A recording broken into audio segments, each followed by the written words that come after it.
Good morning. Deputy Secretary General Joanna, Vice President Sefcovic, Minister Aurescu, distinguished members of the audience. It is an honor to welcome you to the 2021 Atlantic Black Sea Security Forum. I'd like to thank the Bucharest Office of the German Marshall Fund and the Aspen Institute team for making this event happen. Our theme for this year is democratic security and resilience in the era of great power competition. Over the next 3 days, we will share high-level perspective on the most pressing topics on the international security agenda. This year's edition will focus on technological advances and their impact on security, with the aim of achieving long-term resilience in the Black Sea area and beyond. The pandemic continues to be on the agenda, but our discussions will be far broader. The concept of security has evolved from a narrow understanding of protection from military threats to encompass resilience in the face of diverse range of global threats such as cyber attacks, disinformation campaigns, and environmental disasters. Nowadays, illiberal or extremist tendencies are also serious threats to the transatlantic values, but also to political and security system. The expansion of these tendencies, unchecked by the global emergency of the COVID-19 pandemic, has catalyzed to affect most of our countries as well as international organizations. Emerging and disruptive technology play a key role in the changing security environment as they represent a cheap and effective tactics for actors trying to destabilize democratic societies. In this context, Romania will establish and host, through the Ministry of Foreign Affairs, the Euro-Atlantic Centers for the Resilience, EARC. This project emerged at a time when national assessments, but also those of NATO and EU, indicates the need for intensifying joint efforts for efficiently addressing a more extensive range of challenges. In this respect, this project represents a concrete and strategic initiative of Romania, contributing to the consolidation of the resilience of NATO, EU, and that of their member states as well as of their partners. The center was designed to function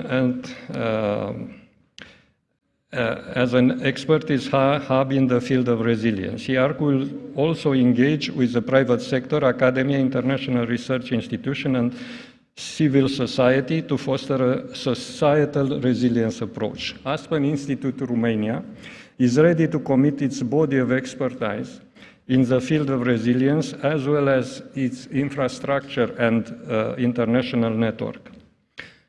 As a businessman, I would underline that a strong economy is critical to building security and stability in the Black Sea region. Private investment in regional economies should complement Western diplomatic efforts and military security cooperation efforts. Encouraging investment in our region of business from the United States and EU gives those nations skin in the game. Having real economic interest means these countries will care about any hostile interference with freedom of navigation, violation of borders, illegal annexation, etc. The nexus between geopolitical interests, security, and a balanced energy mix remains as relevant as always given the current state of international relations. Energy is being used as a political tool by external powers trying to increase their influence in the EU and its neighborhood. At the same time, the European Green Deal is paving the way for a sustainable carbon-neutral economy, even through potential tensions between national and European perspective on energy policy might impede a common approach. The forum is organized under the aegis of the Aspen Public Programs and the Aspen National Security and Defense Program. Saying the word Aspen so many times reminds me that we are celebrating the 15th anniversary of the Romanian chapter of the Aspen Institute. Seeing illustrious experts of the highest caliber participating in these panels fills me with both pride but also a deep sense of gratitude for the teams that are working hard to bring you all together. I could not have dreamed 16 years ago when three friends, led by Mr. Joanna, went to present the idea of setting up an Aspen Institute Romania, that we will get to where we are today. I humbly thank you all for making this event a reality. Thank you very much.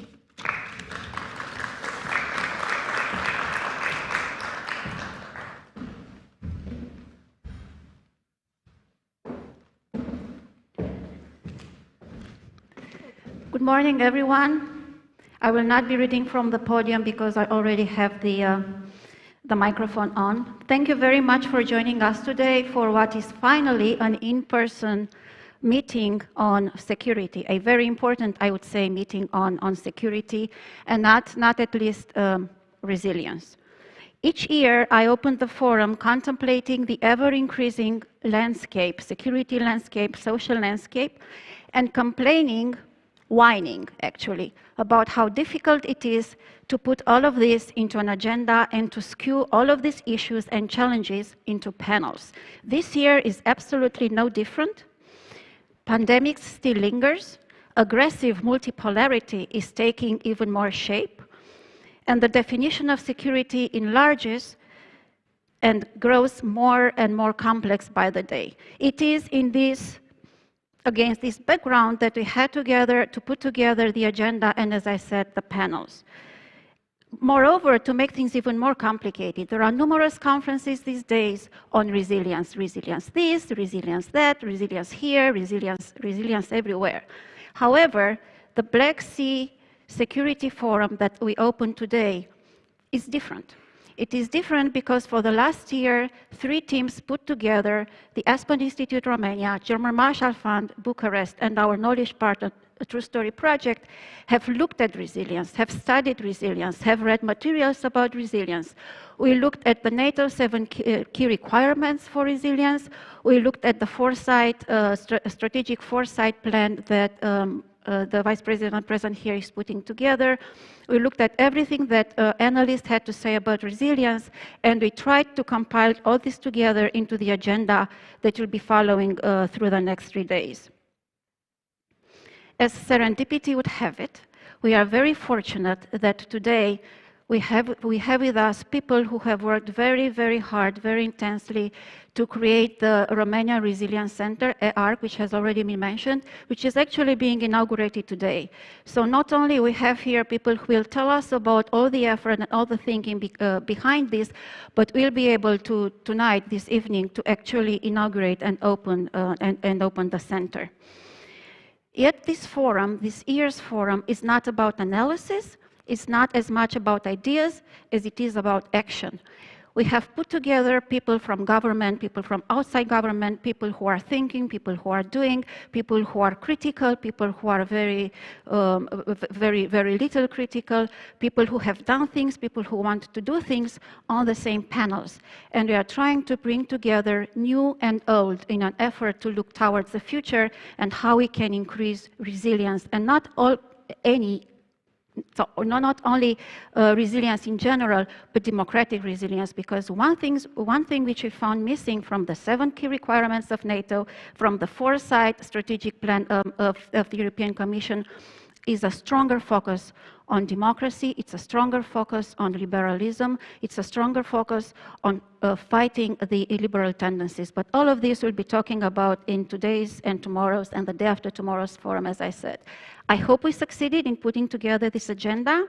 And with this, without further ado, we'll go right into the first panel of the forum. So I do invite Mr. Mircea Joanna Mr. Mircea Joanna, Mr. Maros Sefcovic, and Mr. Bogdan Aurescu to join me on the podium.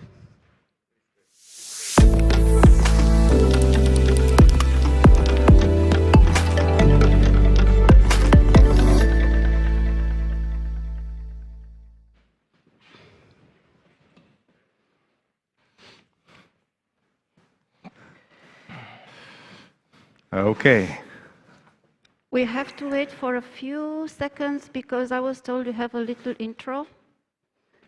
We keep going? Okay. Thank you again very much for for joining me for this panel, for the opening panel of the forum. We'll be looking at what the three institutions, NATO, European Commission, and the government of Romania are doing, have been doing, are planning on doing when it comes to resilience. And in order to tackle all this, not only the ideas, as I was saying earlier, but also the actions behind these ideas, we have the honor of having with us three very important distinguished guests. We have the Vice President of the Commission, Maroš Šefčovič. We have the NATO Deputy Secretary General Mircea Joană, and the Ministry of Foreign Affairs of Romania, Bogdana Aurescu. Mr. Joană, I would like to start with you because NATO has been putting quite a lot of thinking into resilience. There has been a summit which mentioned resilience. There is a NATO action plan looking forward to 2030, which is named towards a more resilient alliance. So there's been a lot of effort and thinking. How does resilience look from where you are now in Brussels at the NATO headquarters, and what needs to be done to increase it even further? Thank you, Alina. Maroš, so good to be together with you, and Bogdana Aurescu, thank you for your constant leadership on these very important topics. By the way, tomorrow we'll have the Foreign Ministers meeting of NATO, also the Defense Ministerial of NATO, paving the way to the NATO summit on June 14th. And Florin Pogonaru and our Aspen team, also Alina, the GMF Bucharest Office, thank you so much for being such staunch and perseverant actors into all this. And I'm here in my first official visit to my home country, which is pretty weird. It's pretty interesting. And I'm here basically for three reasons. Number one, to be part of the third part of the most important NATO exercise of the year, Steadfast Defender 21. More than 28,000 allied troops from all allied nations, from the United States to Portugal and Spain and all the way to the Black Sea, for 3 weeks or more, will be doing the most important deterrence and defense exercise. Secondly, because I received this wonderful invitation from Minister Aurescu for the launch of the Euro-Atlantic Resilience Center that Romania is proposing. I understand that this is something that will be offered both to NATO, and we are looking forward with anticipation to this partnership, but also to the European Union. And I'm very happy that Vice President Šefčovič is here because he's doing a lot of work. The dashboards is very important for NATO and EU to basically work together. And I'm convinced that this new center in Bucharest will be doing this for NATO, for the EU, and also for other like-minded organizations and partners. Now, coming back to resilience. You know, this is now the buzzword. Everywhere you go, there is something on resilience. That's a very fashionable term these days. But the beauty of NATO is that we've been working and thinking ahead on resilience since 2016. At the Warsaw NATO summit, the leaders, in a sort of a foresight, Maroš, in a sort of anticipating some trends in a way, they instructed us, NATO, to start looking into resilience. What does it mean? And of course, like a very serious, organized, structured organization, we started to look into a few of the components of resilience as we understood it in 2016. We identified, as Alina mentioned, 7 baseline requirements on resilience, from everything from continuity of government and governmental services in times of crisis, all the way to civil-military cooperation, transportation, energy, telecommunications, and everything in between.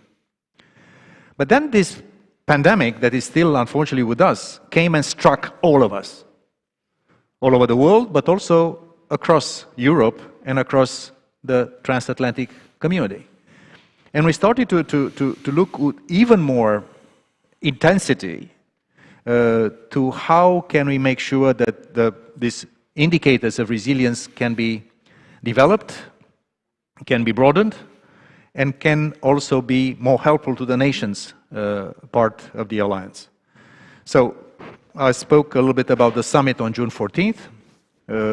We'll be coming with renewed political energy. Secretary General, in his NATO 2030 proposal for the future of the alliance, has put a big emphasis on resilience. We anticipate that our leaders, President Iohannis, in the case of representing Romania at the summit, to give us the green light to go to the next iteration of resilience indicators. We are now working, as we speak, on a resilience pledge, very similar to the cyber pledge that we have adopted a few years ago, also in Warsaw, when cyber was part of the discussion.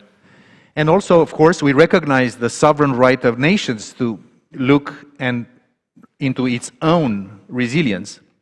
But I think NATO, and I think the EU, is a unique platform to making sure that we are approaching resilience in a very integrated and a very lessons learned kind of mode. I work with the Vice President Šefčovič also institutionally, not because we are friends for many years. We've been knowing each other for many decades already, Maros. But luckily enough, we are both on the two sides of Brussels, myself in NATO, when Jens Stoltenberg asked me to pay special attention to NATO-EU relationship, which I do, and Maros Šefčovič in his institutional capacity, and now we are working hopefully even after the summer, before the summer break, into some form of structured dialogue between NATO and EU on resilience.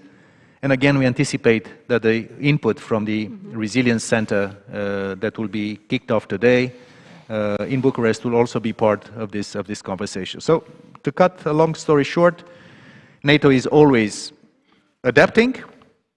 NATO is always about anticipating threats. And the name of the game is that while we do deterrence and defense, which is something that is the bread and butter of this alliance, that's why steadfast defender, that's why so many things we do, we also have to look into the broader definition of security. Resilience, new technologies, climate change and security, space, these are a new definition of security, and again we count on Romania, a valued ally in NATO, and I think a very active EU member state. And to close, something about technology. I applaud the fact that Romania was able to convince and to obtain the European Union Cyber Competence Center in Bucharest. That's a huge achievement. And I speak now putting aside my NATO hat and taking back my national hat a little bit. And I do believe that when the two centers will be up and running, the Resilience Center and the Cyber Center, this will be also the beginning of an ecosystem of innovation.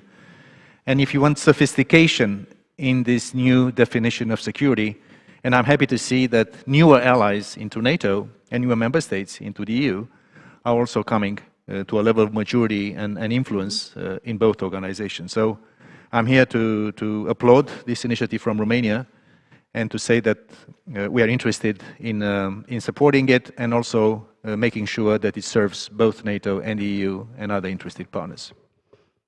Thank you, Mr. Deputy Secretary General. Mr. Vice President Šefčovič, in one of the papers, in one of the reports which was published by the Commission on Resilience, I found the most interesting definition of resilience, and I will quote it: ability to withstand and cope with challenges, but also to transform in a sustainable, fair, and democratic manner. Tell us a little bit about how resilience is being seen from where you sit. You have a huge portfolio, which includes a strategic foresight, which I find absolutely fascinating. I hope that you can share some of the steps you want to take in this regard with our listeners. What is resilience for the European Commission? Is it different from the one from NATO? You have 4 fields you have identified for resilience. NATO has 7 key requirements. How is resilience from where you sit, and how do you coordinate it with other institutions, NATO first and foremost? Well, first and foremost, thank you very much, Alena, for the word, but I really would like to thank Bogdan and Mircea for the kind invitation. I have to say it was my foreign trip after many, many months, so we kind of are getting back, hopefully, to normal also with our intensive contacts with our with international travel and kind of catching up where we kind of left from before the COVID crisis, which kind of put us into this online world from one day into another. And if you look at COVID-19 and the assessment, what this phenomenon kind of caused to the mankind, so very often you have such two major characteristics. One, that it served as a great accelerator of positive and negative trends. I mean, we just had to submerge from one day into another to do everything online, even to talk to our loved ones. The kids had to learn through the computer screens, and we had to run the business, governments, and international organizations through these online chats. But also, it also accelerated I would say, growing gap between haves and have-nots. We saw what kind of strain it puts on democratic running of the societies. And another characteristics, I think, which is also very much present, and I think we still feel the shockwaves, is that the COVID-19 is also perceived as a great divider. That it's kind of brings this divide into the societies. We see, you know, how difficult it was for the democratically elected governments to find the right strategies, how you know, we're still struggling to make sure that also developing countries would have the adequate number of the vaccines so we can like cope with this, I would say, biggest health crisis ever we had in our world. So, I mean, this is a really completely new situation, and therefore we had to learn how to act in this new environment. And therefore, in my case, I'm the first commissioner ever responsible for strategic foresight, because we felt, and our president Ursula von der Leyen, as a former defense minister, also felt that we need a better ability for anticipatory governance. Mm-hmm. That we have to kind of use that huge brain potential we have in the European Union to kind of peek over the horizon, look around the corner, so we would not be surprised by, you know, these mega crises which are affecting our daily lives, as it was with financial crisis, migration crisis, and now with COVID-19 crisis. So therefore, we are now trying to link up all the, I would say, big brains, big institutions to work together on making foresight much better and much more present in our decision making. When I'm talking to my colleagues, I'm always explaining that for foresight to be strategic, it has to be politically relevant. It has to bring the value added to the decision makers and policy makers. It has to be very, very practical in what we do, and therefore also our first strategic foresight report was exactly on resilience. And the decision was taken after, I would say, the first dramatic months we have seen in Europe, where suddenly we realized that the global value chains are not working as they're supposed to do, that suddenly interrupted transport lines, caused huge problems with health protection material. We discovered that, you know, some medicaments we are not producing anymore in Europe, and simply that it was affecting almost every value chain which we have in the European Union. And therefore, I think that the world resilience became part of our policies, and we are now assessing and treating resilience, as we call it, as a strategic compass for all our policies in the future. And of course, natural partner for that would be the NATO. And therefore, I was so pleased where Mircea came to the position of Deputy Secretary General, because not only we know each other for ages, but I know that he knows both words of NATO and EU very well, and we can actually work on this structured cooperation for the future. I'm very impressed by what Romania is doing in this area, and that Romania is actually investing a lot in Europe, and Romania being more resilient. So we already mentioned the Cyber Security Center. I'm very glad that I could participate at the opening of this Euro-Atlantic Resilience Center, because this is exactly areas where we need to work together, and I'm glad that Romania was not kind of waiting until we will have an overall consensus, but just simply did go for it, and I think that's very important. And if you mentioned the importance of resilience and foresight, I think that in Romania you also feel that you are in very strategic location, that the Black Sea Basin is kind of becoming this crossroad of geopolitical competition, not only because of energy or transport infrastructure, but also because of political interest of these major powers. And unfortunately, speaking about the Great Divide, we see that we are kind of in a period where we are departing from multilateral to more multipolar world, where we have these competing big powers, and we, I think, as democracies, as the EU, as a NATO, simply have to be better prepared for it. And therefore we went for also a bit more scientific approach how to assess our resilience. So we went for these 4 major dimensions: green, digital, societal, social, and geopolitical, where we also want to kind of present the picture how the EU looks like member states to member states, but also EU vis-à-vis the major competitors. And we hope that it would also serve us as a good mirror when we will be investing this unprecedented amount of public finances, is 1.82 trillion euros into kickstarting of our economy in the form of the next budget and recovery and resilience facility. Are we progressing in being more resilient or not? And I think we would need very honest discussion about how this, how all these finances will be spent. Maybe 2 pieces of the information and suggestion again to our colleagues for cooperation. It was, I think, 10 days ago when we had our informal meeting of the Ministers for European Affairs. We established what I call the network of the Ministers for the Future.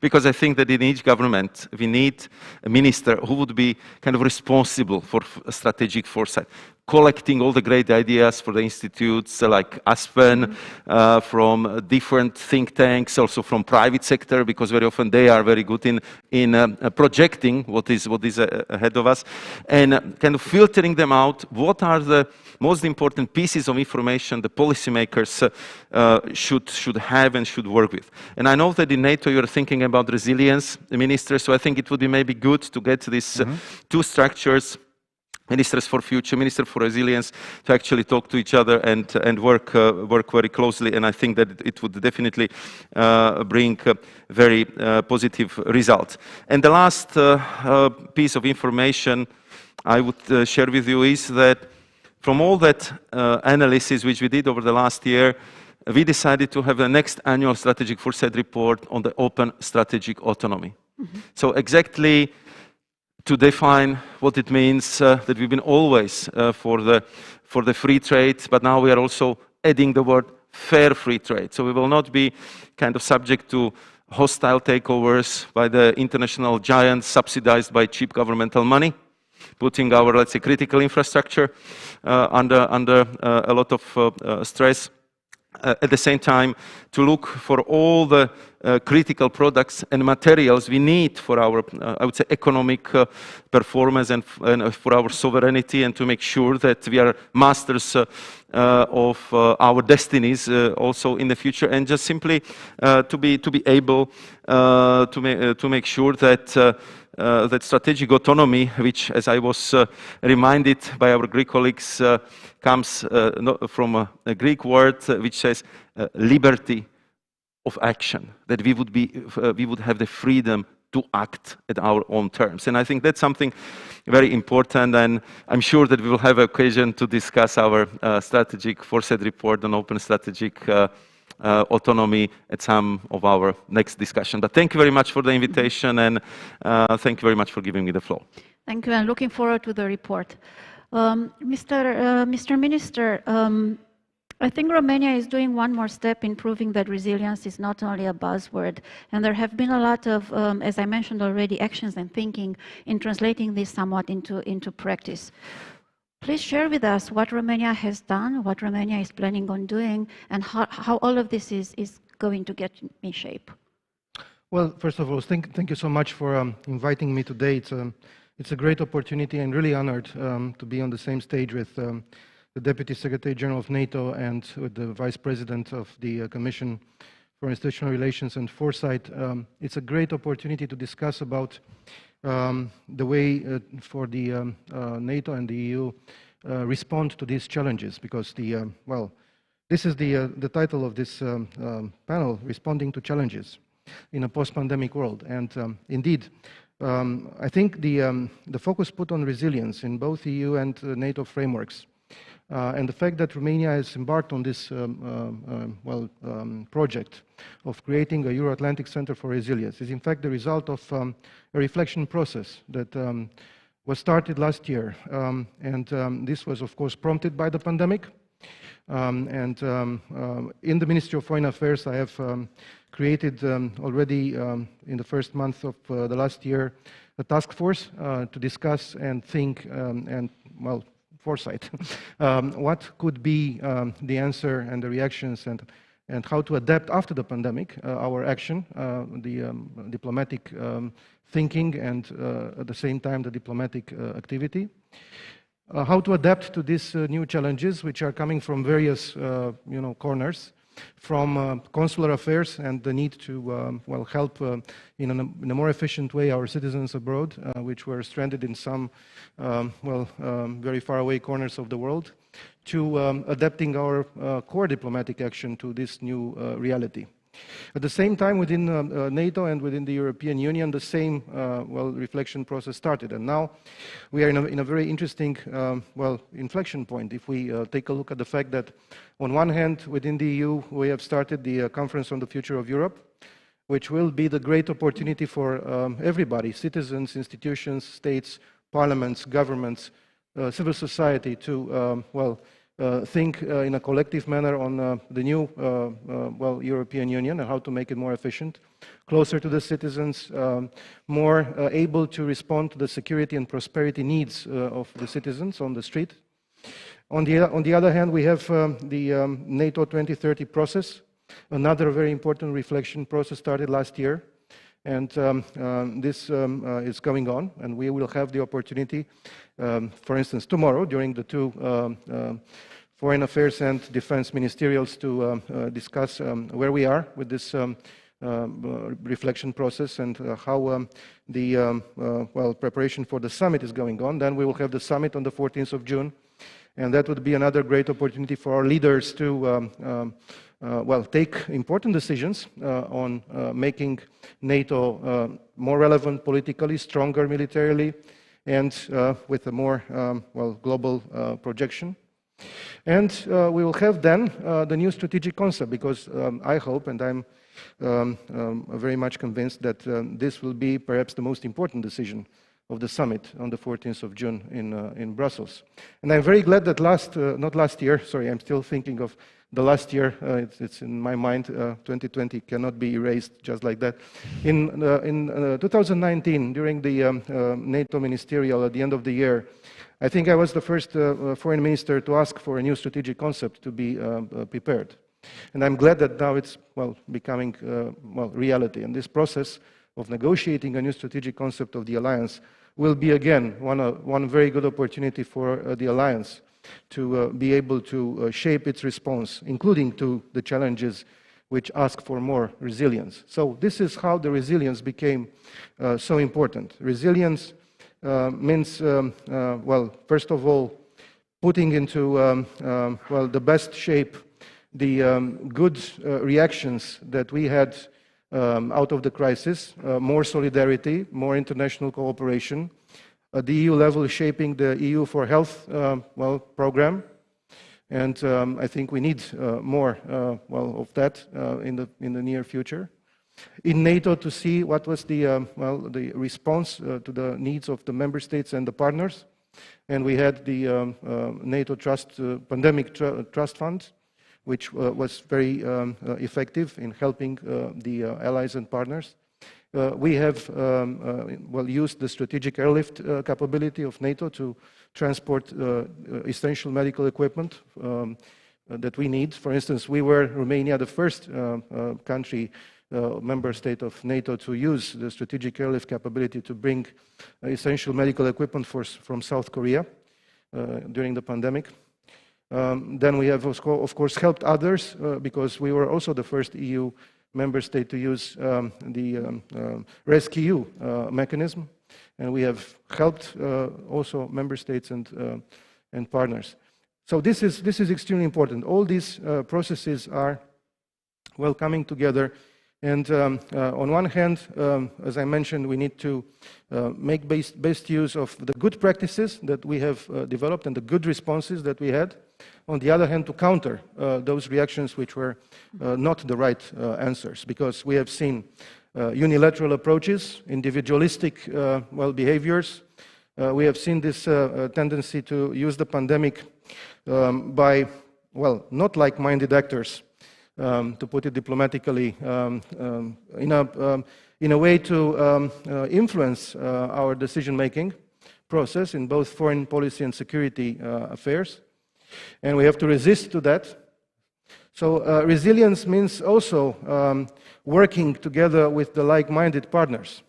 This means also working together with the United States. And this goes, both for NATO, because the transatlantic partnership is the backbone of the alliance and of Article 5. But it goes as well as far as EU is concerned, because we need a transatlantic link. We need this partnership being reinforced, and I'm so glad that we will have, just back-to-back with the NATO summit, the EU-United States summit. So all these, alignments show us that we are at an important inflection point, and Romania is ready to play its role. So you mentioned already, it's not a secret that today we will have the great pleasure to inaugurate the headquarters of the Euro-Atlantic Center for Resilience, this project that we were working for already for, I think, 9 months now. It was a process which came up with just only an idea, taking a look at the international environment in Europe, the Euro-Atlantic space, and we thought that it is important to create a body which, of course, does not compete with other, because there are also some other excellence centers or other centers which are covering some important aspects, responding to the set of challenges that we are now facing, but to focus on specific areas. And we will focus on societal resilience. We will focus on resilience of our partners from negative interference from outside the Euro-Atlantic and European space. And in here, it's normal that if we want to be resilient, our neighbors and our partners in the neighborhood should be resilient as well. We have to help them build their own capacities for resisting to and responding to these risks, challenges, and threats.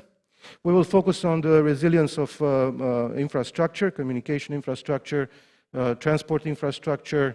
We will focus on some other clusters of interest. For instance, the response to emerging and to disruptive technologies. So all these will be shaped in 7 working groups or community of interests within the Euro-Atlantic Center for Resilience, and we will try to attract not only the best Romanian experts in this area, but our goal is to make it international and attract experts from the EU member states, from the NATO member states, and from our partners in the region. So this is in a nutshell where we are with the center. I hope that today we will be able, of course, during the inauguration ceremony to explain more about the relevance of this center. It is relevant also in the context of, as I mentioned, the incoming NATO summit, because we will be focusing a lot on resilience in the coming years. But it is relevant in general. It is relevant for the debate at the level of the EU as well. I will stop here and... Thank you, Minister Aurescu. I will turn to the audience. If there are questions to either of the speakers, please raise your hand, like the lady here, and you'll be given a microphone, hopefully, by my colleagues, so you can ask the question. It's coming. Be patient with us. And please introduce yourself so we know who's asking the question.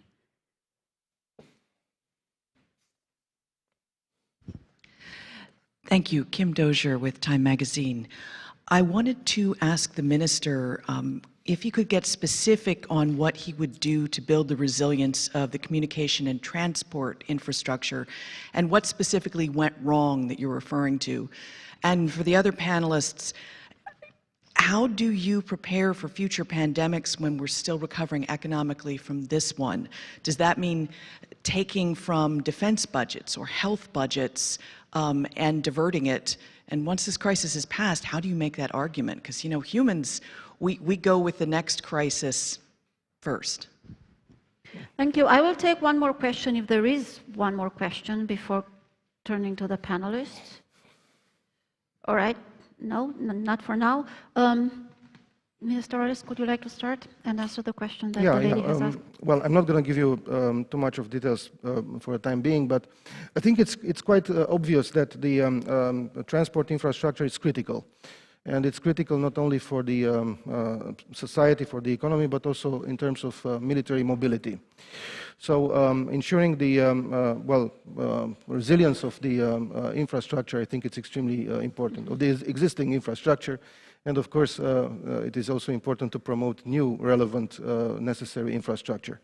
As far as communication is concerned, well, it's absolutely obvious that, well, cybersecurity and, well, the resilience of the networks of communication is also key for, well, ensuring the well-functioning of the response to a crisis, for instance. We will focus also, we will have a specific community of interests for, dealing with, well, the continuity of governance and the ability to cope with ongoing or well, sudden crisis. So all these communities of interest will work in an interconnected, systemic manner. But I will give you more details when they will exist, of course, in the near future. No, thank you for the question, and let me tell you a little bit of context here. Because when we started to look into resilience some 6 years ago, we were in a logic of a whole-of-government approach. Because you need various agencies, you need the center of the government, you also needed subnational entities, because many nations are federal nations, big cities, big communities. But as we evolved with our thinking on resilience, we gradually moved, and we are today at the issue of societal resilience, which means that this is beyond governments. This is the private sector, which is a hugely important part of the discussion. And then, of course, is civil society and our public opinions, because that's also a matter of trust. That's a matter of these huge disinformation campaigns, these fake news, and these invented stories that are so much over the place.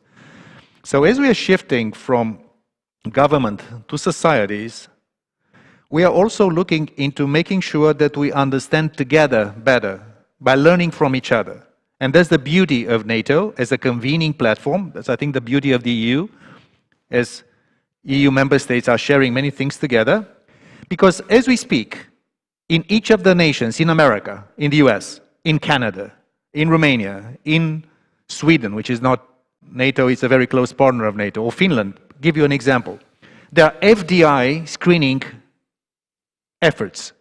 Some countries do have legislation for FDI screening, just to make sure that when you do something, you look into what kind of capital, what kind of trusted capital. And this is not only about who's investing in my ports, in my airports, in my logistics centers, but who's investing in my startups, who's putting money, and from which source is that money coming from when a startup wants to go and grow. Venture capital. All these things are things that we just cannot do alone. We have to do it together. Of course, NATO, and I think not even the EU, we're not in the business of imposing things on nations, but basically to develop common standards. These baseline requirements are in fact indicators for resilience. So this is something that Maros also mentioned, something which is critically important, which is our telecoms. There was a big discussion which will be amplified by the 5G revolution, or 6G. We already think of 6G. Or you can look also into what the Commission is doing, US is doing this, into what they call rare materials, the sources for our microchips, for our high-end products, for space. So the idea is not basically to have a very prescriptive thing, but also to have a toolkit, toolboxes that all of our democratic nations can share together, be stronger together. And I cannot emphasize how much I appreciate what the Aspen Institute here in Romania and the GMF Bucharest Office are offering to the Romanian government in terms of private, public, non-governmental, the triple helix. So that's a big, big thing. And of course, as Minister Aurescu has said, we anticipate that at the NATO summit, there will be, of course, on many other issues, but on resilience, there will be renewed effort, and we're looking forward to engaging with this. Just one word on the other side of the coin, because resilience is how you bounce back from a crisis, in fact. Okay, and how do you make sure that you get back to normal as soon as possible? But there is the other side of the coin, which is fragility. Fragility of our partners in many of the neighborhoods of Europe and of the transatlantic space is also something of concern.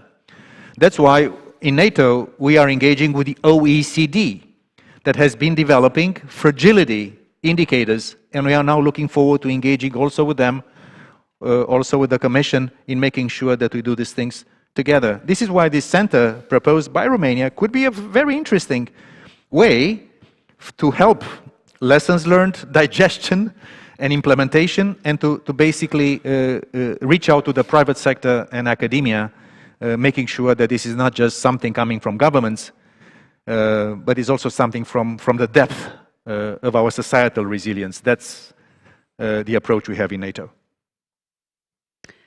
Thank you. I would add that there is a third side of this coin, if that is at all possible, which is the resilience of our opponents, which is the resilience of the illiberal systems, governing systems, which I think we also have to take into consideration.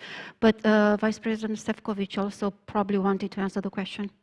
Thank you very much. Maybe I will, because both answers have been excellent, so I will extrapolate a little bit on that medical aspect of the current crisis. I mean, when we've been, I would say, the heat of the worst moments of the pandemics, we had special sessions of commissioners every morning, 9 o'clock, getting the latest briefings and preparing for what to do next. And what was, of course, very important part of those meetings being the discussions we had with eminent scientists, eminent virologists. And one warning which came from them, which I remember, which I'm going to share with you, was that it might be a sign that we are kind of entering the age of pandemics because of the interconnectedness of the world and because of the, I would say,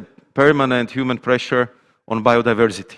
So kind of reducing the space where the animals are living because of agriculture, because of, expansion of our cities and so on and so forth. So we better be prepared for it. And I think we had really a hard lesson, now I'm speaking about the global human community over the last year. So what the lessons we have taken in the European Union? The first one was that we have to dramatically increase the production capability of the required medicines, of the vaccines, and we kind of, I think, managed in very short period of time to kind of turn the tables around this question. And now we have, I think, the latest is around 250, 260 million Europeans vaccinated. But what is even more important at this stage is that we are the only major economy exporting vaccine outside of the European Union, and we exported more than 200 million doses so far.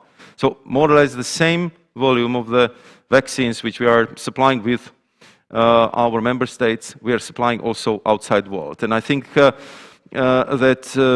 we are going to use that potential also to continue being the, I would say, major donor for COVAX, and to make sure that this production capacity, which is in Europe, will be shared also with other parts of the world, because we know that until we get this pandemic under control everywhere in the world, it will always come back and haunt us, probably with more deadly variants, with more transmissible, diseases, and we just simply have to be ready for that, not only as a Europeans, but as a global, as a global community. On top of it, we realized that we would need to be much faster in developing new medicaments, in developing new vaccines. Therefore, we are establishing something which is called HERA, which is kind of new incubator and accelerator for advanced biomedicine research in Europe, just simply to be prepared for this need to really make very rapid advancement in therapeutic medicines, in developing the new vaccines, in having the right scientists at the right place with the right amount of financial support, because I think clearly this would be needed. And currently we have in Europe like 50 production facilities for different kind of vaccines, because there are several stages and each one of them is very important. And we are kind of prospecting also other facilities across the whole, I would say, Europe, where we can kind of use this European potential to or start the production or prepare these facilities for the future production. So I think that would be, I think, very very important for the future. And maybe the last point, which was made by Alina on democracies. I think now we again see a little bit the shifting of the perception, because at the beginning, there was a lot of skepticism. If you are living in the democratic country, it takes forever to take the decision, and to decide, and simply it's the very very long process. So I think the jury is out, but I think that we as a democratic world are doing pretty well if it comes to tackling the vaccines, that we mobilize the resources. We've been going with a positive campaign to convince our people what needs to be done. The tough decisions been taken in many of our member states. I think the lockdowns through which we had to live through across the member states been very difficult, but they've been adopted in democratic way, by democratically elected government, and it was respected despite of all the, of course, difficulties which it comes with. So I think that once we will be doing some kind of assessment, how did we cope with this crisis, despite the fact it was unprecedented. Nobody was prepared for it, and that we had to deal with it in a truly democratic way. I think we did well. We did well, and we just need to learn the lessons to do better next time, because unfortunately, now how the world is interconnected, that you can have the virus from one part of the world to land up in the plane just across the globe within 10 to 12 hours is something we have to cope with, and we have to be better prepared for it. I didn't answer the money question. How much would this cost? We are now in the midst of one of the most massive, accelerated structural transformations of human society in history. We never had such a compression of time and so many structural changes, from geopolitics, from technological revolution, to this pandemic, to the way in which we as human beings and us as democratic societies are looking at the world. So if I'm looking to where we are going, I would say we have four big dimensions, like the North Star. One is, of course, the huge change that digitalization and technologies in its applications wherever, in every dimension of human activity, are bringing. That's a big, big reality. The second one is fighting climate change. Also in NATO, we are looking into the security implications of climate change, and this will also be a huge transformative force across the board. And by the way, this is beyond competition and geopolitical competition, because for climate change we need the whole planet, including countries that we don't see eye to eye on many other things. On these things we need to work together. Then is resilience, which has a cost, but is not necessarily a governmental cost per se. It's a cost, which is an investment. Because having more reliable supply chains, making sure that in times of difficulty you can service your population and you can really do the kind of things that you're supposed to be doing, this is also a cost that also the business sector and other segments will need to invest into. And then that's the third part, which is resilience. So you have digital, you have climate change, you have resilience, and then of course, another last one is national security requirements. Because that's something that will not go away and shouldn't go away. Because many of the other things I'm mentioning also do have a security, a national security issue. That's a big transformation in the thinking. Each of the governments around the world are thinking about these kind of things. So that's why when it comes to NATO, it's not for us to say, you should be, you private corporation, you should invest more in your, it's their sovereign decision. We are here to really give a more homogeneous, educated, transversal, sophisticated, and forward-looking matrix of the factors, and then each of us, human beings individually, human communities, a small business, a huge global corporation, a small government, a small local government, a big national government, will be in the situation to navigate in a predictable way towards the uncharted seas of the future. That's why NATO and the EU, we are so important, and that's why we need to work together, even closer, in complementarity, doing things together, because we are two sides of the same coin, the democratic West. And that's why we do believe that this is our role, is not to tell each one how much should you invest. It's not about defense spending here, which is a different thing. The Wales Pledge is there, will be reconfirmed at the summit. That's a different story. But we are speaking about how human societies transform, and also how can we uphold our democratic societies, which are a huge pressure, also from within. Not every fracture in our society is produced by malign foreign actors. Some of the things, the discontent of our public opinions are for real, for causes which are ours. Inequality, impact of climate change, things that are basically short-sighted investments in many things. So that's one of the most important transformative periods in human history. And we are here to say that we understand the complexity of the problem, and we are trying to find appropriate answers to that. Alena, if you just allow me two more points. Mircea prompted me to this thought, and I hope it would be interesting for the audience, because he was talking about economic resilience and, of course, the climate change.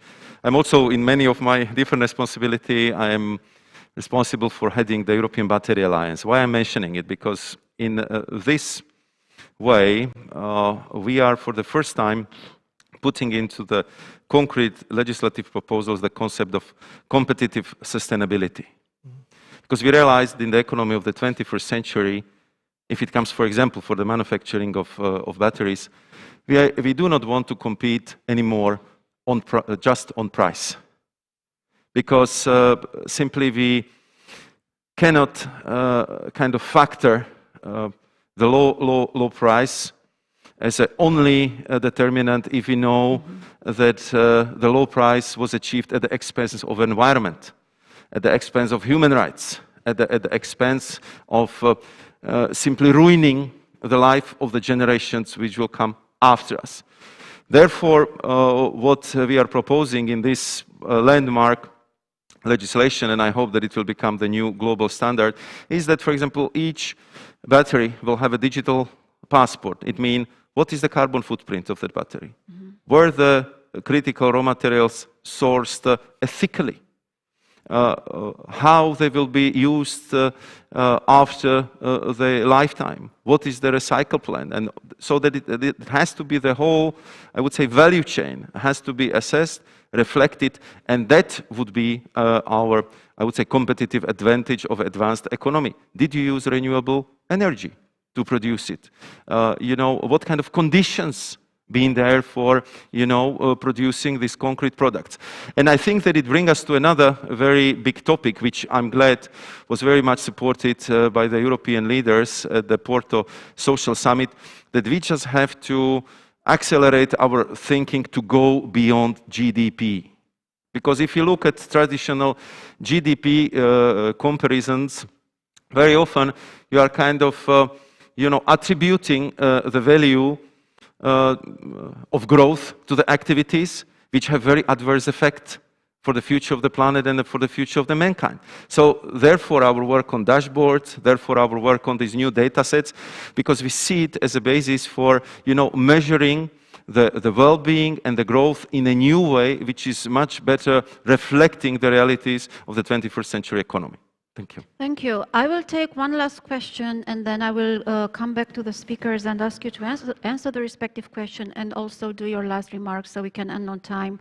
I'm mindful of the time. I know that Vice President Sefcovic has an interview to do. Iulian Chifu. Thank you very much, Alina. Thank you. It was an excellent introduction and very much appreciate Kim's intervention. I would like to touch upon the resilience in the three layers, because you've touched upon the whole of the government, the societal resilience, but actually, as we've learned, resilience has the three layers: state institutions, society, and citizen. By the way, in terrorism and in information warfare, you can't do this without the three layers of resilience. And I'm very happy that you've introduced Alina, and we've heard comments on democratic resilience, which makes sense. So my question goes on another very interesting aspect, which is trust. You can't build resilience and taking on board all the three layers as long as you don't have a trust, confidence from citizens into their governments. And as we've seen lately, including for the democratic governments, there's actually a split between the political leadership and the natural elites and the professional elites of the society. So in that respect, that will go my questions. How can you introduce trust into the mix of addressing resilience? Thank you very much. Thank you. Thank you. Yes, I'll be very interested to see how you can measure trust on the dashboards that Vice President Sefcovic is preparing. That's going to be quite a huge task. Should we start with you, Mr. Julian? Yeah, I mentioned to the previous question and to Iulian's question that there is an evolution of the way in which we approach resilience and many other things. We moved from a few agencies inside national governments to a whole of government, and now we're looking to the whole of society. But there is thinking within nations, inside NATO, and also partners, also from Nordic countries. I'm convinced that the center in Bucharest will be looking into this. We are now going even more microscopically, more granularly towards citizens' resilience.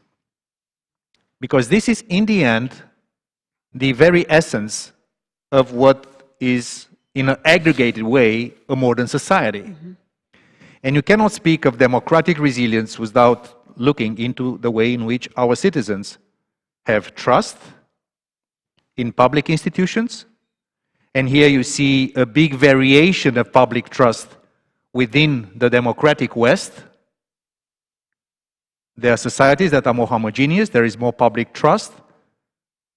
Human capital, social capital, other countries that are a little bit different. We cannot have one size fits all in nothing, and even less so here. There is also another dimension of trust that can be measured, mm-hmm. but is not, measurable. So there are analytical instruments to measure that, but how to transfer that into real action, that's a more complex political issue, is the fact that we are also looking into community trust. So it's not about the citizen and the government. It's also us amongst ourselves. Do you trust your neighbor? Do you trust that when bad times happen, he or she will come to your rescue? Would you go to their rescue? Would you run the extra mile? Eventually sacrifice your own immediate, selfish, national, whatever interest to go to the other? And I think this pandemic, in a way, exacerbated both sides of human nature. selfishness and survival instincts in the first instance, and then a level of compassion, of solidarity, of love, in a way, in a good sense of the term. So the idea is for all of us to try to make their part in this citizen resilience of sorts. Because, as I mentioned before, we are in the midst of a big conversation on not only on geopolitics, but also on the very essence of the organizing principle of human societies. Liberal democracies are perfectible. They're not a given thing. We speak about the political democratic West, including with our friends from Asia Pacific and around the world. It's not only Europe and North America. But democracy is a perfectible proposition. It's not set in stone that you have elections every 4 or 5 years or whatever you have them. Look at America, how much complex discussion is as we speak on many things that are part of that thing. The way in which we organize our economies is also part of the trust of our citizens. Capitalism is not a static proposition. Free markets is not a static proposition. Now there is a big trade-off between technology and governments, between citizens and technology, between all these things. So as long as we keep the fundamental DNA of open societies, which is permanent adaptation and transformation, recognizing that we have to do a better job in giving our citizens what they require in very explicit terms from all of us, political leadership or international organizations or whatever, that they are entitled to look for this kind of issues that make their lives happier and their kids' life happier, then we'll have trust. If we don't do that and we just keep the mantra, we are good just because we are democratic and not work to our self-improvement, I think this is the most important lesson of the pandemic and of the migration crisis and of the financial crisis, that we believe that, as famous people have said, that we were at the end of history when communists collapsed. No. We are just at the most complex transformation in human history ever. I still believe, as a Romanian and somebody who has lived half my life in a different, closed society, that there is absolutely no substitute for freedom. There is absolutely no way for top-down authoritarian surveillance states to be more efficient in the end, more innovative in the end, than open, free societies. Can I And add on this that's very because strong that's note? I'm getting a little bit nervous when yes. it comes to this topic. But So. it might be that others do not think the same. So it's our duty to continue to promote that. I think I would put it in a more pragmatic manner. I think there are two key things here in order to build trust. To build trust, of course, it's very difficult. To lose trust is very easy. So there is a continuous effort to build trust. And how to build trust? I think there are two ways. And one is, and they are not excluding each other. One is, well, being more efficient. And that's what we are doing within NATO, within the European Union. We are trying to build more efficient institutions. That's this process, NATO 2030 about, and the new strategic concept. And the Conference for the Future of Europe is for the same thing. But it adds one more aspect, which is participation. The participation of the citizens in the process of making the institutions more efficient. Well, we don't have that directly as far as NATO is concerned, because dealing with security issues is paradoxically easier from the conceptual way than building, help for the whole aspects, the rest of the aspects of the society, which the EU is doing. But the Conference for the Future of Europe is the greatest opportunity ever to bring all and every citizen aboard for this effort to make the EU institutions more efficient. So efficiency and participation. If we become more efficient, both NATO and the EU, and also the member states of the European Union, the allies within NATO, our partners as well, because we cannot be resilient and efficient without our partners. We can't build trust in ourselves if we cannot be able to build trust for the partners in themselves. So all these are interconnected. So to close this short intervention, I could speak more about, for instance, what we are planning to do within the community of democracies as presidency of this organization. We have extended for 1 more year. So we have already 2 years and 1 more year by September 2022, the presidency of the community. We will work together with our US friends, for instance, for the preparation of the Summit for Democracies, which President Biden is willing to organize. But beyond that, I think the key to, well, the answer to all this, in order to cope with the challenges of the post-pandemic world, are a stronger EU, a stronger and more efficient NATO, building strategic resilience for both the organizations, the member states of the 2 organizations, and for the partners, and working with like-minded partners in the world. And of course, this is not, well, the whole answer, but I think these are the main elements. Thank you. Thank you.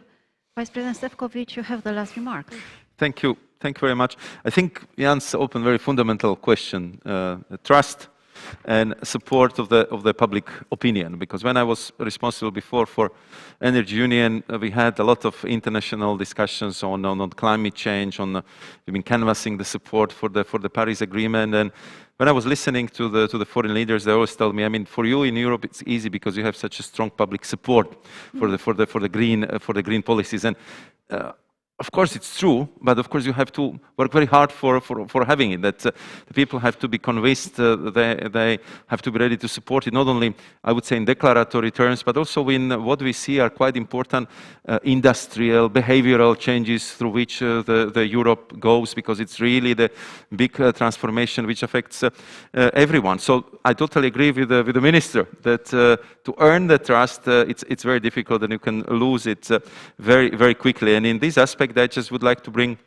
one additional point, and this is that I think we have to invest as much as possible in our youth and to find a way how we can teach better these digital natives the art of critical thinking, the art of assessing the information which is sent to them through different algorithms, to the Facebooks, Instagrams, or other social media platforms. That they are not just taking it as a given, that they should really look for other sources and be a little bit critical about what they are reading about, because we see how these opinion bubbles are very often bringing huge divisions in the society, and we see it everywhere.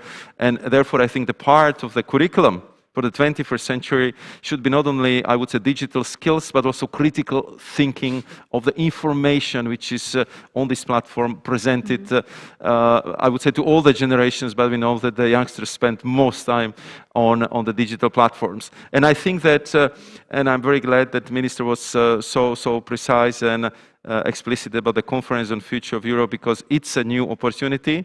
It's a new way which we are starting, how we want to discuss and debate with Europeans. If you have a time, visit the digital platform, because it's the first time we are using artificial intelligence for almost automatic translation. So the Romanian can discuss with the Estonian and with the Slovak at the same time in their own languages, and it's automatically translated. And I think it gives some kind of, special attraction to the tool. But what would be very important from us, to support it and to bring to the discussion the topics which are interesting for the people. I know that there are some topics which are interesting for the people living in a Brussels bubble, but I know that in all corners of Europe, the people would like to discuss other things, like, future of jobs, future of the industry, the perspective of the region, what will happen with a city in 10, 15 years, and what they have to learn to be always very much, in a good side of that competition on the labor market. And that's, I think, the opportunity we have, and hopefully we will use that conference on the future of Europe for advancing, the democratic thinking and the way how we adopt the decision in Europe. But thank you very much for the invitation. It was a pleasure to be here. Thank you for being on this panel. I think we managed to cover quite a good number of issues which are going to be discussed further throughout the next 3 days. It's been a wonderful set of the stage. Thank you, the 3 speakers. Please join me in thanking them. Mersi frumos. Here we go.